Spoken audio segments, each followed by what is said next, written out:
Le rôle de l'université est cet espace d'ouverture, de liberté, d'échange, où à peu près tout peut se dire.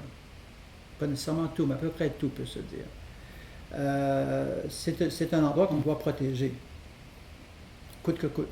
Euh, Parce que lorsqu'on entre dans la vraie vie, il faut être outillé pour répondre. Et je pense qu'on aurait tous...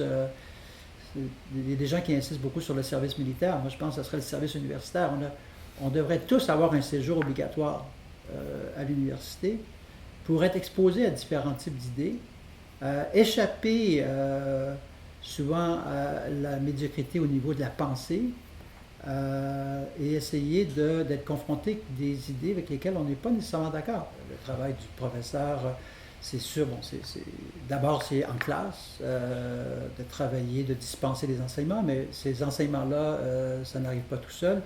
Il faut avoir une connaissance générale très vaste, il faut avoir lu à peu près tout ce qui se produit dans un domaine en particulier. Donc ça, c'est un travail de très longue haleine et on ne devient pas professeur en 2 ans, 3 ans. C'est une formation qui s'étend sur 10 ans, 20 ans, 30 ans.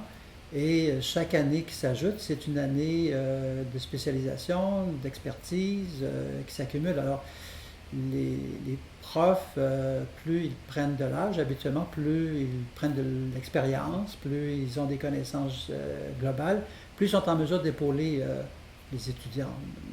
En même temps, plus on est jeune, plus on est prêt à faire beaucoup pour satisfaire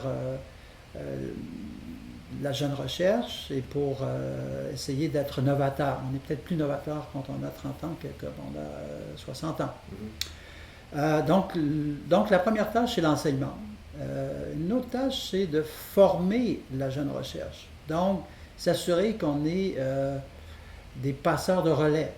Donc moi, je prends très au sérieux cette mission-là, s'assurer que les gens que je vais former à la maîtrise ou au doctorat pourront trouver un emploi aussi.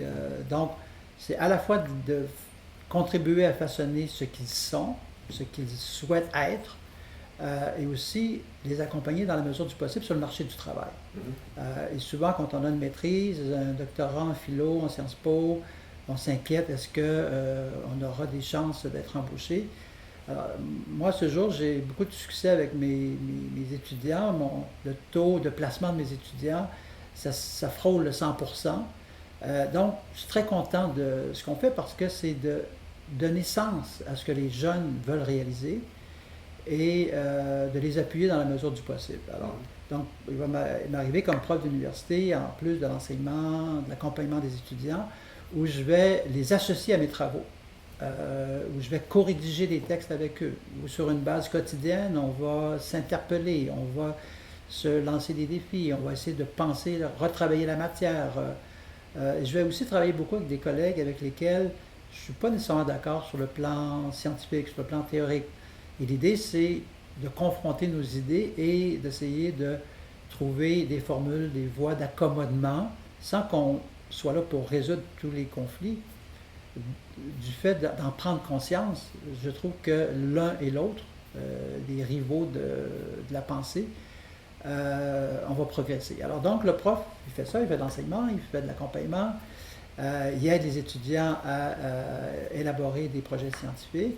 Mais en plus de ça, le prof d'université a une obligation d'intervenir dans la cité, il y a une obligation morale d'intervenir dans la cité. C'est pas simplement être dans sa tour d'ivoire, l'expression le veut. C'est de s'inscrire dans les débats sociaux, dans les débats constitutionnels, dans les débats politiques, économiques. Et ça, moi, je le fais depuis mon jeune âge, depuis que je suis, même avant le début de mon université, j'étais très engagé dans la communauté et c'est resté comme ça.